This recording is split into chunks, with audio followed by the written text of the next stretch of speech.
New this morning, the man accused of killing 4 college students has been extradited back to Idaho to face murder charges. In the last few minutes, NewsNation has learned Bryan Kohberger is being transported from a jail in Pennsylvania to the state where he allegedly committed that crime. We also have new body camera video of Kohberger and his father from a traffic stop along the way as they were driving from Idaho to Pennsylvania in December.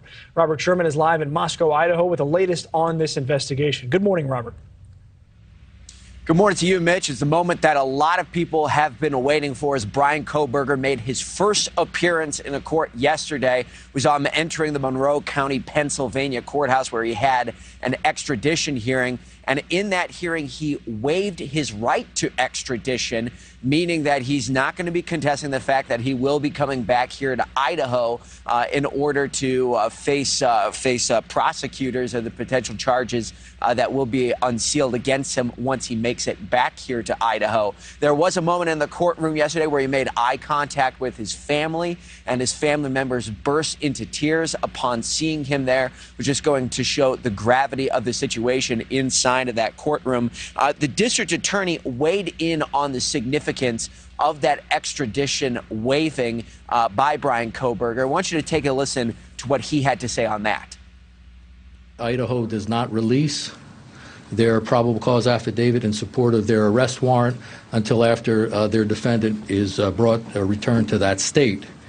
But having read those documents and the sealed affidavits of probable cause, I definitely believe that one of the main reasons the defendant chose to waive extradition and hurry his return back to Idaho was the need to know what was in those documents.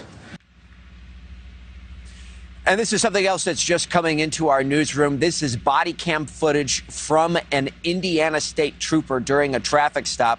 And as the trooper makes his way to the windows, look who you see here. In the passenger seat, that's Bryan Kohberger's father. In the driver's seat, that's Bryan Kohberger himself. And in that video, it's very hard to hear, but Kohberger says that was actually the second time they were stopped that day.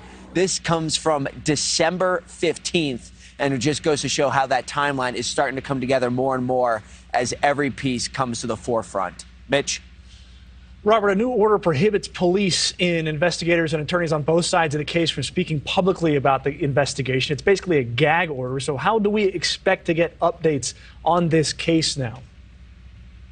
That just goes to show the gravity of this case. I mean, this case has garnered attention from coast to coast. So that's a large part of the reason why you're seeing that gag order come into effect. What we are anticipating is a lot of the information we're going to get is going to be coming from inside that Latah County courtroom that's right behind us there.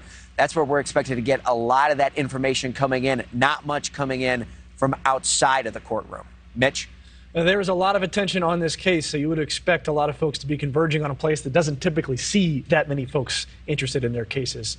That's Robert Sherman reporting live from Moscow, Idaho. Robert, thank you. Adrienne? Thank you for watching. Go to newsnationnow.com to find NewsNation on your television provider. And don't forget to click the red subscribe button below to get more of NewsNation's fact-driven, unbiased coverage.